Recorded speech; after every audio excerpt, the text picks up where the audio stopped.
আজকে সকালটা ছিল অন্য দিনের থেকে একটু আলাদা, কারণ এই সকালে আমাদের 70টা টিফিনের অর্ডার ছিল। তাহলে শুরু করা যাক আজকের ভিডিও।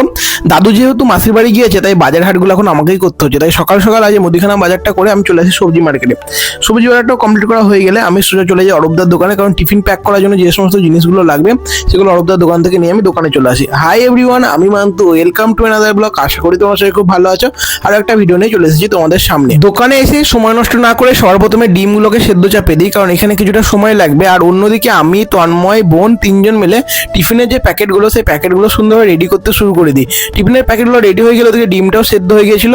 তারপরে সমস্ত কিছু নামিয়ে এক এক করে প্যাকিং করতে শুরু করে দিই। ডিম ছিল, আপেল ছিল, কলা ছিল, কেক আর মিষ্টি, এটাই ছিল টিফিনের আইটেম। আর এই টিফিনটা মূলত আমাদের এখানে রক্তদান আছে, সেই রক্তদানের জন্য এই টিফিনের অর্ডারটা দেওয়া হয়েছিল। অর্ডারটা দিয়েছিল মনোজিৎ দা। যাই হোক, টিফিনগুলো প্যাক করা হয়ে গেলে আমি এদিকে মোমোটা করতে শুরু করে দিই, কারণ ভেজ মোমো চিকেন মোমো দুটোই হবে। আর হাতে কিছুটা সময় ছিল, তাই মোমোটা দিকে করতে শুরু করে দিই।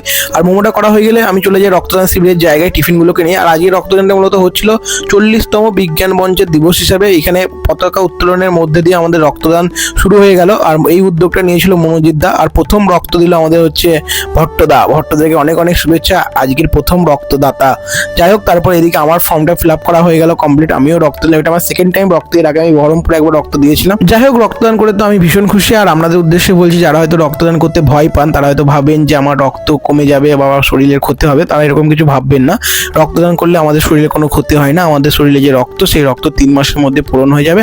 আর আমাদের যে রক্ত থাকে, সেই রক্তটা 3 মাসের মধ্যে নষ্ট হয়ে যায়, নতুন করে আবার রক্ত তৈরি হয়। তাই রক্ত নষ্ট হওয়ার থেকে রক্তটা দান করে দেওয়াই ভালো। আপনারা রক্তদান করুন এবং অন্যের প্রাণ বাঁচান। যাই হোক, আমিও রক্তদানটা দিয়ে আমি দোকানে চলে আসি। দোকানে কিছু কাজ করা বাকি ছিল, কাজ করা হয়নি, সেই কাজগুলো কমপ্লিট করতে শুরু করে দিই। ফুচকা হবে, ফুচকা ঢালা হয় না, দাদু যেহেতু নেই তাই দোকানে চাপটা একটা বেশি ছিল। এদিকে ফুচকাটা ঢেললাম, এদিকে ফুচকার জলটাও তৈরি করতে শুরু করে দিই। আর তন্ময় ভাই তো সবটা পারে না।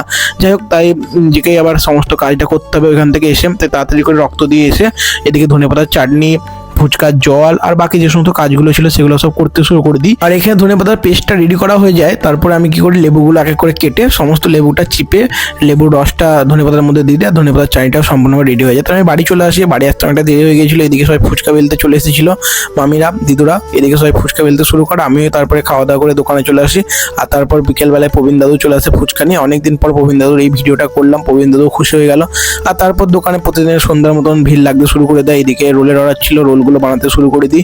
রোলগুলো বানিয়ে রোলগুলো প্যাক করে কাস্টমারকে হ্যান্ড ওভার করে দিই। তারপরে কিছু স্টিম মোমো অর্ডার চলে আসে, স্টিম মোমোগুলো এখানে সুন্দরভাবে সার্ভ করতে শুরু করে দিই। তারপর কিছু ফ্রাই মোমো অর্ডার চলে আসে, ফ্রাই মোমোগুলো বানাতে শুরু করে দিই।